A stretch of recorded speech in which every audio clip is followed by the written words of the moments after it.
ছিল, ওই মাছের ঝোল দিয়ে ভাত দিয়ে ভালো করে মাখলাম।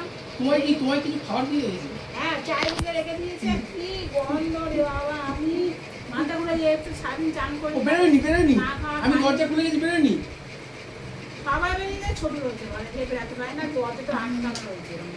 ও মা কি দরজা আটকে দিয়েছিলেন? ওরাই বেরোতে বেরোতে মনে হয় আটকে দিয়েছে। হতেই পারে না। হ্যাঁ, ও তোমার আরে পাতলু মনে হয় এখান দিয়ে বেরিয়েছে, ছোটু তো আর উঠতে পারছে না বিছানায়। হ্যাঁ। এগেতে কি ছোট একা এত? মানে মা আমার মাথা ঘুরাচ্ছে, আমি কি করব? ওর দুধ খুঁজছে। দিয়ে আমি ওই দুধ চাল দিলাম, ওই দুধের দুধ বসে দেখো চুন্নির মতন। দুধ ভাতের বসে মধ্যে বসে। মাছ ভাজা উঠে মাখলাম, বসে দিয়ে যাবে। সবাইকে দিলাম। বসে যাবে। দিয়ে তিনজনে খেয়েছে, খালি এ খাইনি। ও ক্যাট ফুডের ভক্ত। ক্যাট ফুড দিলাম, ক্যাট ফুড খেলো। হ্যাঁ, এত কিসের খিদা তোর? তোর কিসের খিদা এত? কি রে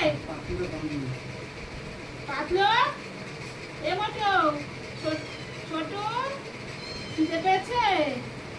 এক্ষুনি ক্যাট ফুড দিলাম রে। আমি এসে দুধ চাল দিলাম, এইটুকু দুধ চাল দিলাম। ওরে একটা আরে মাছ ওই যে মাথার এটা না